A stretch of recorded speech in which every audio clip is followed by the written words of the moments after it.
that once an image is uploaded to a server, the concept of privacy completely ceases to exist because of the terms of service of social media apps. And this is why Mark Zuckerberg himself, the founder of Meta, refuses to post his own children on any social media platform he created.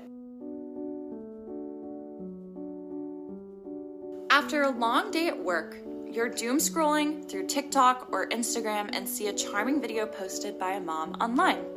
There are bright linen fabrics, soft neutral colors, a flawlessly clean kitchen, and the star of the clip is her 3-year-old daughter giggling while eating a popsicle. It is so endearing to you, and you press like, but your stomach drops as you notice that this simple, innocent, ordinary clip of a toddler has been bookmarked over 45,000 times. Those can't all possibly be moms, right? You click into the comment section past the supportive messages from other moms and find a dark swarm of anonymous profiles with no followers and also adult male profiles. They're leaving cryptic emojis, timestamps, and you realize with clarity that the algorithm might have served this video to you, not because of its cuteness, but because of its high-performing engagement as a viral hub for digital predators. You frantically Google, and your understanding of children on social media begins to unravel. You realize that the photos of your child that you posted on Instagram are being used to train generative AI models. The same AI models used by digital predators to generate explicit images, and that those photos have been bought as data sets of human imagery directly from social media databases, even from private accounts. You find out that all the photos and videos of children being traded and scrutinized on illicit forums were originally posted online by the children's own parents. And you learn about children who were posted by their parents on private accounts and still were found on the dark web. You'll never see those cute family pictures on social media the same way again. Do you want to hear something awful? Welcome to Do You Want to Hear Something Awful? I'm your host, Allison. On this podcast, we investigate some of the most terrifying, corrupt, shocking, dystopian things happening in our world and dismantle them. But we also talk about ways you can directly fight back to make our society less terrible. My goal is to create a podcast that will not only be educational entertainment, but empower you to take action to create a better world. If you want to submit your own positivity to share or have a topic you'd like me to cover, feel free to email me at iwanttohearsomethingawful@gmail.com. As a content warning, we'll be discussing pedophiles and sexual assault in this episode, so feel free to check out one of my other episodes if it feels like another one would be a safer option for you. Today, we are exposing the terrifying multi-million-dollar dark side of sharing children's faces on social media and the movement towards no longer posting children online. For years, the internet has normalized family vlogging, parental content creation, and even just posting school pictures on social media to share with friends and family. Parents are broadcasting their children's lives from the delivery room to the playground, not only for monetization, but also on their private accounts, believing their photos are secure. They don't realize that when they upload their video to Instagram and then add the emoji over their child's face, their child's likeness, according to the terms of service, is still able to be captured and sold to databases. Global child protection agencies, cybersecurity experts, and criminal forensic audits have revealed a horrifying truth. Social media has become an algorithmic supply chain for pedophile networks. And if you think that your locked profile means you are unaffected, you are living under a dangerous delusion. We are going to dig into how platforms actively profit off this engagement, including disturbing data proving most pictures of children in underground networks were originally published by well-meaning parents. From children being assaulted in real life because of TikTok, to their images being stolen from private profiles and becoming centerpieces of dark web messaging forums, we'll talk about the real risk of posting minors online and what you can do to make sure not only your children are safe, but to stop all exploitation of children online. Did you know that by the time a typical child in a Western country turns 5 years old, they already have an average of over 1,500 photos of themselves broadcasted to the public internet?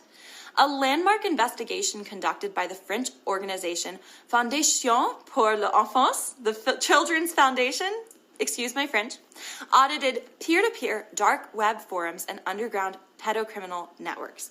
They discovered that 50% of all the photos and videos of children being traded in these illicit forums were posted by the children's own parents. Predators have started to just let everyday parents and influencers do data aggregation for them. They harvest public archives, pull them onto decentralized servers, and begin the process of digital mutilation. Especially with the rise of unregulated generative AI, predators don't even need explicit real-world material. All they need is a clean, high-resolution, front-facing headshot of your child's face. And think about all of these pictures that are posted for birthdays or school updates of your child in front of a birthday cake or their most recent school photo. Predators will take that likeness, drop it into an AI deepfake nudify app, and the software will instantly generate explicit material using your child's facial geometry and likeness without your knowledge or consent. This digital blueprint becomes unerasable. Their childhood has been commercialized into the hands of monsters without their parents maybe even knowing. And it's all because we were under the impression that social media was a safe place to share updates with family and friends, not a multi-billion-dollar data harvesting machine. In 2022, an account showcasing a 3-year-old toddler named Rin, run by her mother Jacqueline, amassed over 17 million followers on TikTok. To the casual doom scroller, it might look like harmless, aesthetic, lifestyle content to inspire moms. But child advocates and internet safety experts started to look past the surface and analyze the odd back-end metrics, and what they found was awful.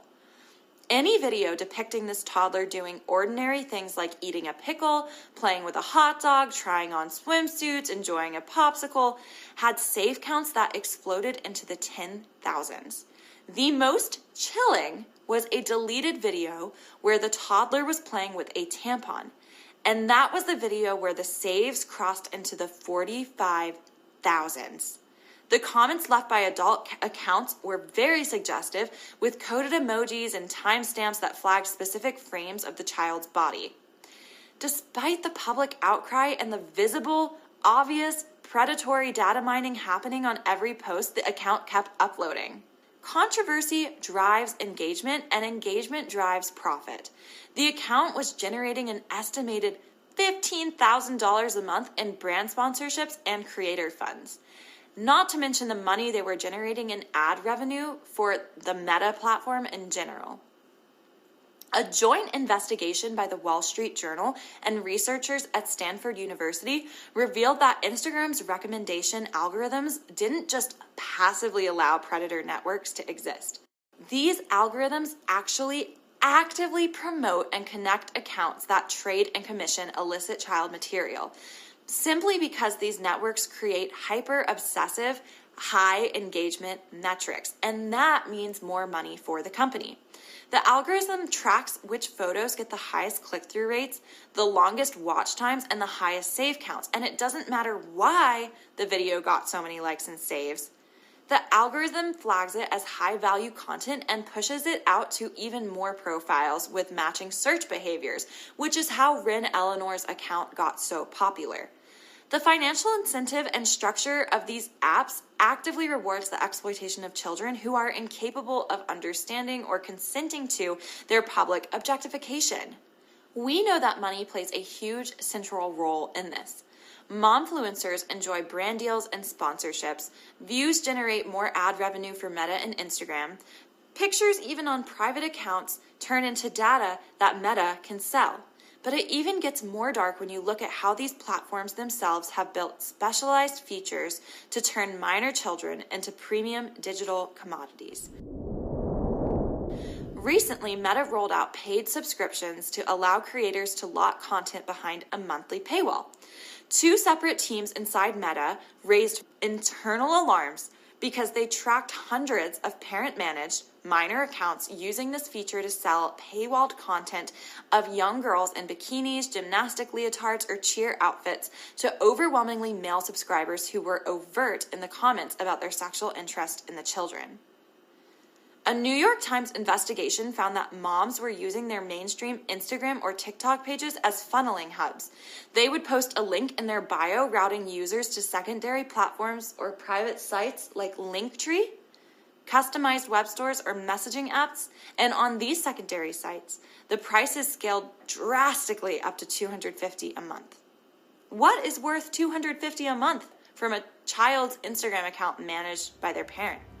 The Times found that through these tiered payments, parents sold exclusive chat sessions, unreleased modeling photos, and even the girls' physically worn outfits to unknown followers.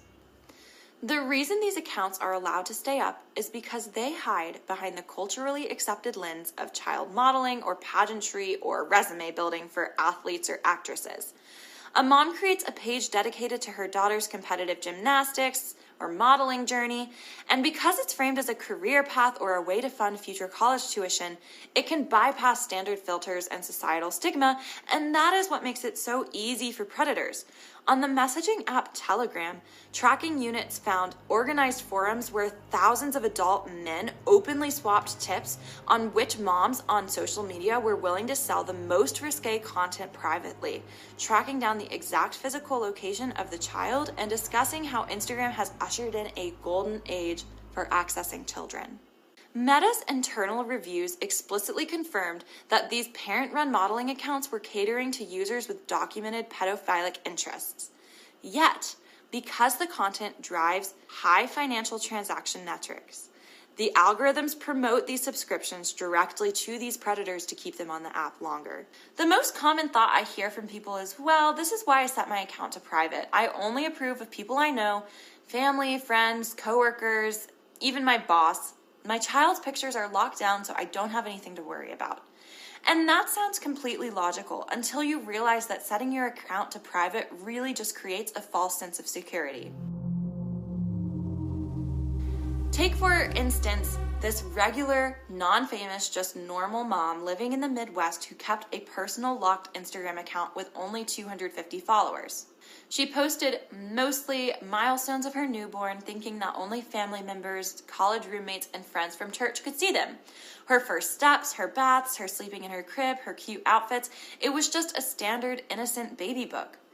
A year later, a friend of the mother happened to be browsing a public global lifestyle page on Instagram and noticed something strange.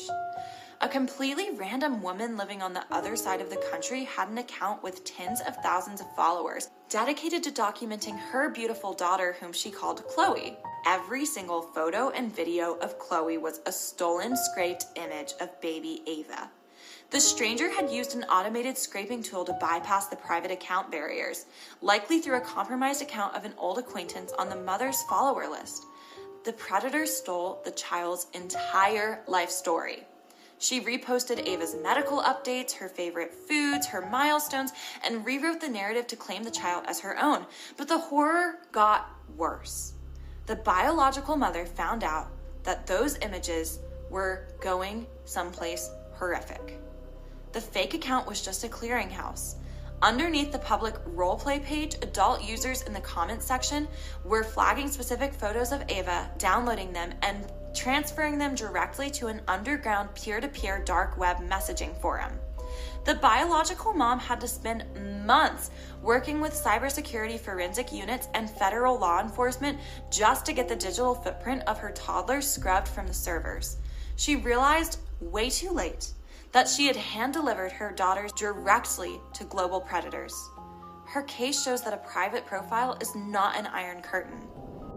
So what happens when the digital world spills over the screen and tracks these kids to their actual front doors? Predators don't just sit in the comments. In the New York Times investigation, journalists Jennifer Valentino DeVries and Michael Keller audited over 5,000 mom-run child influencer profiles, expecting to find predatory comments and general over-sexualization. But what shocked them was a much darker tier of extortion targeting parents. Here's how it works. A parent posts a completely normal photo within a specific athletic context, like a 9-year-old girl stretching at a dance convention or posing in a gymnastics leotard. Bad actors will scrape these public photos and slide into the parent's direct messages or emails and drop an accusation. They tell the mother, "You are explicitly exploiting your child." Look at how she's posing. This is inappropriate. You are a bad parent, and I'm going to report you to your family, to your employer, to CPS, to your neighbors, to your church. They will tell the panicked parent that they will hold back the blackmail packet under one condition. The mother must supply racier, unreleased, exclusive content behind closed doors only to them. They turn the parents' digital archive of posts into a weapon into forcing them to become an active supplier for their underground dark web networks. Arguably, one of the most terrifying cases of internet fame turning into real-world violence is the story of Ava Majuri. In 2020, Ava was a normal teenager who experienced a meteoric rise to fame on TikTok with over 1 million followers. Her parents thought it was a great stepping stone for her career and supported her account, but an 18-year-old male follower became hyper-obsessed. His messages turned relentlessly inappropriate and demanding, and so Ava and her parents blocked him. But that triggered him to make a psychotic, multi-year plan. He began data mining Ava's digital footprint and scraped her friend's account and her friends of friends account until he tracked down her phone number, her high school soccer schedule, and her exact physical home address in Naples, Florida. In July of 2021 at 4:30 in the morning, while the family was asleep, the stalker walked up onto their porch armed with a shotgun and blasted a hole straight through their front door, aiming directly at Ava's bedroom. Ava fled to her brother's room, her mom called 911, and her father, who was a retired police lieutenant, grabbed his handgun. The stalker's gun jammed and he fled into the yard, but minutes later he pointed the reloaded shotgun directly at Ava's father. Her dad fired first and neutralized the threat, but when the police searched the dead stalker's cell phones, they found thousands of scraped, saved photos and videos of Ava on his device. In another case, a man used the social media platform TikTok to lure a child to his Philadelphia apartment. Investigators recovered a staggeringly large stack of 1,862 pages of text messages representing the grooming, manipulation, brainwashing, and intimidation this predator used against this child in one single day. 24 hours. Think about the pressure that this would create. This digital onslaught convinced this child to sneak out of her home at 12:30 in the morning and get into an Uber that he paid for, taking her on a 4.5-hour drive straight to his apartment in Philadelphia where she was severely sexually assaulted. The parents were asleep in the other room thinking their kid was safe in bed and had no clue that their child had gotten into a ride and was delivered to a predator. It's important to realize that a private account assumes your friends' accounts are unhackable. All it takes is one acquaintance on your follower list clicking a phishing link, having their password compromised, and getting their account taken over by a hacker. And accounts get hacked all the time. How many times have you heard a friend say, "Oh, my account got hacked, here's a new Facebook"? The moment a predator gains access to a single follower's profile, they instantly have unrestricted access to scrape, download, harvest every single photo of your child's face you've ever posted. There could also be scenarios where a well-meaning family member could take a screenshot because they think the outfit is cute and re-upload it to their personal public Facebook or Instagram page to show off their grandbaby to their coworkers, which also would expose your data and your child's face to these predators. But the biggest, most institutional trap is the terms of service, and I cannot emphasize enough that Mark Zuckerberg himself refuses to post his children online on social media. You signed this terms of service when you open the app. It does not matter if your settings are private or if you post a performative status saying you don't grant permission to use your images. Under standard user agreements, the moment you upload a photo to the platform, the corporate entity grants itself perpetual license to process and handle that data. And right now, that data is very valuable, especially with the use to train generative AI models. Big tech and third-party developers will buy bulk data sets of human imagery directly from social media databases. Your child's facial structure, their innocent smile, and the unique geometry of their face and their eyes are being fed into deep learning machines that train facial recognition software and AI algorithms. Digital predators use these same AI models to generate explicit images on nudifying or deepfake apps using images like your child's likeness. If you think the damage to a child by sharing them on social media only happens on the dark web, then you need to take a look at the real-world wreckage left behind by sharing details about your child online, even if you're not sharing their face. There was a person identified as only Lou, whose mom, Jody, used an online forum to find community and shared her raw, unfiltered experiences with motherhood. On these online forums, like Facebook, she would rant about what she didn't like about motherhood, the different events that happened at home, including fights with her spouse and with her children, her child's activities, quirks, and personality. So Lou's entire childhood became public property. Strangers had intimate knowledge about her family and personal life and would message her directly, sending texts with unwarranted emotional support, all the way to inappropriate flirtation. At school, even peers and teachers knew some of the details about her home life, including when her family was fighting. The stories told were exaggerated and misconstrued, but regardless, they had a permanent effect on Lou in real life. When Lou confronted their mom, the mother claimed she had no idea, deflecting by saying her site wasn't a mommy blog. She wasn't a momfluencer. She was just sharing her thoughts about being a parent and looking for support. Similarly, I see moms on social media talking about their children's lives even without sharing a picture. But we should all stop to think about how talking about the ins and outs of your child online ultimately affects them and will leave a digital footprint that follows them for the rest of their lives. So now that we've uncovered a deeply horrifying reality, how do we shatter this algorithmic supply chain and protect kids from being exploited? We need to move towards no longer posting children online, period, at all. The illusion that you can run a public page or post pictures of a minor online and still keep them safe is a flat-out lie. You cannot outblock a dedicated predator. You cannot predict when a stranger will drive 1,000 miles across the country to break into your home. You cannot screen out every person who is going to take screenshots of your child's photos, and you don't know whose account is going to get hacked. If you are a parent, relative, or friend, don't post children in your life online and discourage your friends from doing what we call sharenting. Don't post your children's faces, milestones, clothing hauls, school pictures, hobbies to social media profiles. All of this gives them information like Ava's information gave that stalker what he needed to find her home. Protect your child's image like you would protect their social security number. Try texting pictures of your children to your family directly rather than using social media to share updates with long-distance family. And if you must use social media, mask your child's faces with emojis on a platform off the app that does not collect data. Take photos from behind, not showing their face, or stick to encrypted messaging apps like WhatsApp or Signal.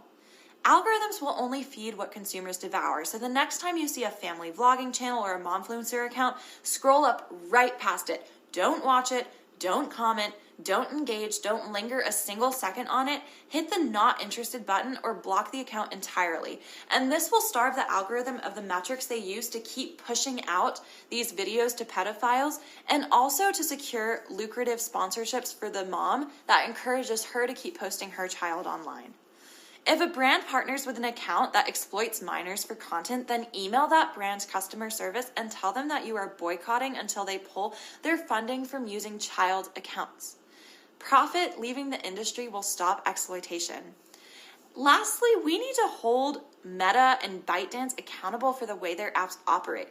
If your CEO won't even upload pictures of their own children online, then you need to change your policy to protect everybody's children. Write to your representatives, demand federal regulations that will force these tech platforms to overhaul their algorithm that actively encourages these images into the hands of monsters. Platforms should be mandated to prioritize child safety reporting and flag accounts with abnormal save metrics on minor imagery. We can also advocate for right to be forgotten legislation that allows children upon reaching the age of majority to demand the permanent deletion of any digital footprint created by their parents without their consent during childhood. Lastly, if you spot an account where comment sections are being used to track timestamps of minors, weird emojis, suspicious saves on content featuring minors, use the platform's reporting tools immediately and do not engage with them directly. Take screenshots and report the activity to the National Center for Missing and Exploited Children via their cyber tip line if you feel the need to trigger a federal investigation of a child you might think is being trafficked, abused, or taken advantage of. We need to take control of our family's health by demanding transparency and exposing the entities that treat our children like cheap retail products to be sold. That was a heavy one for me. We got to switch to some good news to end on a note where I feel sane enough to go about my day. In a massive victory for digital safety, there has been a coalition of international cybersecurity firms that released a new open source defensive software tool that blocks and shreds malicious data scraping bots from harvesting public and private family imagery. Also, a brilliant group of grassroots youth advocates successfully lobbied a massive bipartisan coalition to introduce federal internet privacy protections, which are on track to give minors the legal right to be forgotten. And finally, a network of community centers across the country just launched a wildly popular tech-free summer camp program for parents and young kids to help kids reconnect and teach them internet safety. Well, that's all for this episode. Make sure to come back if you want to hear more awful things, if you dare. In the show notes, I've included all of my sources. As I always say, I do my best to fact check and consolidate information the best I can. But if I missed anything or got anything wrong, or if you have any questions or comments, feel free to contact me at iwanttohearsomethingawful@gmail.com and give us a rating to help us grow. We'll see you next time.